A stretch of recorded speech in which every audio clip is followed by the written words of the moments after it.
सागर जिले के बंडा में मासूम के साथ हुई दुष्कर्म की घटना को लेकर मासूम बेटी को न्याय दिलाने सागर में ओबीसी महासभा के बैनर तले सागर के कजलीवाल मैदान में विशाल प्रदर्शन का आयोजन किया गया, जिसमें मुख्य रूप से प्रदेश का बहुचर्चित चेहरा प्रीतम सहलोदी सहित अन्य सामाजिक पदाधिकारी एवं बड़ी संख्या में ओबीसी महासभा के पदाधिकारी, भीम आर्मी, आजाद, SC, ST, ओबीसी दलित वर्ग के नेता पदाधिकारी सहित हजारों की संख्या में आम लोग शामिल हुए। किए गए विशाल प्रदर्शन कार्यक्रम में मुख्य रूप से प्रीतम सहलोदी सहित साधना भारती और अन्य वक्ताओं ने बुंदेलखंड की धरती पर जमकर दहाड़ लगाई। देखिए पूरी खबर। बुंदेलखंड की पवित्र भूमि मेरे पूर्वजों की जन्मभूमि है। दमोह लोकसभा के पथरिया से मेरी पीढ़ी और पुस्तकों का संबंध रहा है। यहाँ से मेरे अतीत की यादें जुड़ी है। इसीलिए मैं हमेशा कहती हूँ कि अगर आदरणीय उमा भारती जी बुंदेलखंड की बड़ी बेटी है तो ये साधना भारती जी बुंदेलखंड की छोटी बेटी है। पिछड़े लोधी व्यक्ति के DNA पर प्रश्न उठाने का काम किया साधना भारती ने। एकमात्र शक्ति के सतीत्व पर संदेह जताना, एक महिलाओं की चूड़ियों को कायरता का आभूषण बताना, क्या ये दुष्टता नहीं, क्या ये अहंकार नहीं? और उसके बाद उनके गुरु सामने आए और उन्होंने कहा कि साधना भारती जो एक पिछड़े आदिवासी और दलितों की बेटी है, उसे दुष्ट बताने का काम किया। अपनी सूंड का अहंकार हो जाता है तो एक नन्ही सी चींटी के साथ से उसका अहंकार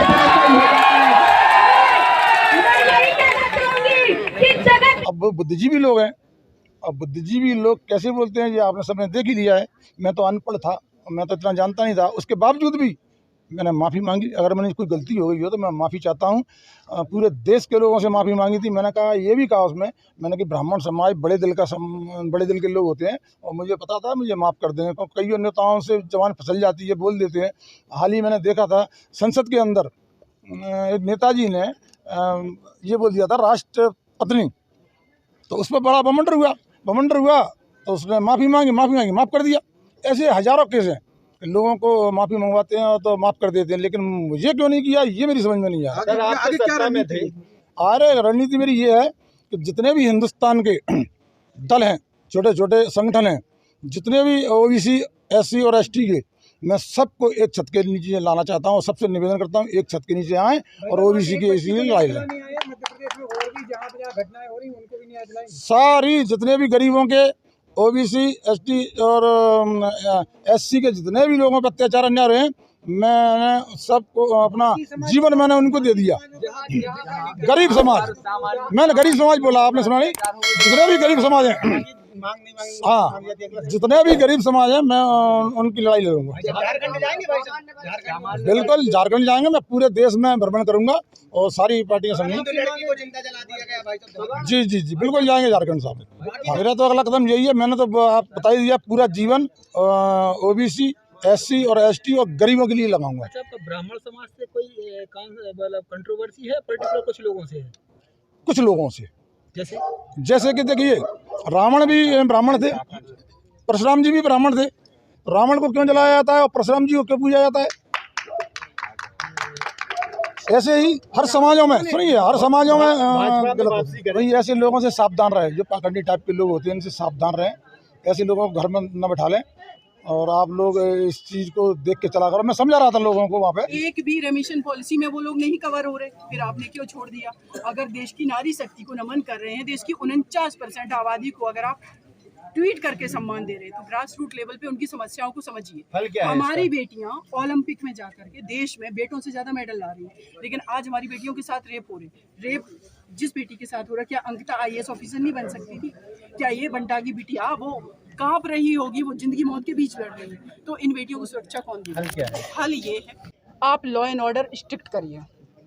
जो निर्भया केस के बाद 2013 में कानून बना, उस कानून का इम्प्लीमेंट करवाइए। लिख देने से कुछ नहीं होगा। दूसरी चीज़, आपकी जो एजुकेशन पॉलिसी है, जो सोशल रिफॉर्म है, वो आपको करना पड़ेगा। एक नीति आपको बनानी पड़ेगी। कोविड का टाइम आया, पूरा देश यूनाइट हो गया, एक आपने कॉलर ट्यून बना दी, हाथ को ऐसे ही धुलना है, ये काम कर। क्या आपने देश की 49% जो कि इतने खतरे में है, कहीं पर भी उसके साथ इससे ही घटनाएं हो सकती, क्या कोई हमारी सेंट्रल या स्टेट गवर्नमेंट ने ऐसी पॉलिसी बनाई? आप महिला सुरक्षा गारंटी अधिनियम दीजिए ना, बेटियों को इंश्योर करिए कि आपके साथ अपराध नहीं होंगे। और ऐसा अगर वो करेंगे तो मैं डेफिनेटली ये मानती हूँ कि बदलाव होगा और चीज़ें बदलेंगी और बेटियां सुरक्षित होंगी और ये देश भी आगे बढ़ेगा। मेरा ये मानना है, बेटियों के पैर मत पड़िए, बेटियों को देवियां मत बनाइए, बेटियों को आप इंसान रहने दीजिए, उनके जो अधिकार हैं उनको सुरक्षा दीजिए, उनको अच्छी एजुकेशन दीजिए, उनको फ्री माहौल दीजिए जिससे वो देश की तरक्की में योगदान कर सकें, अपने आप को सुरक्षित करें। ये सिर्फ मुझे ढोंग लगता है। आप क्यों हमारे पैर धुल रहे हैं? आप हमें जो चाहिए आप वो दीजिए ना। अब उस बेटी को जो ज़िंदगी मौत के बीच लड़ रही है उसके लिए आपने क्या किया? एक बात बता दें, शिवराज सिंह चौहान यहाँ के जो मुख्यमंत्री हैं, कि आपने क्या उस बेटी के परिवार को कंपनसेशन दिया? कैसे इलाज कराएंगे वो, कैसे मुकदमा लड़ेंगे, सुप्रीम कोर्ट तक केस जाएगा, कौन वकील होगा, क्या होगा? ये आपने जिम्मेदारी ली।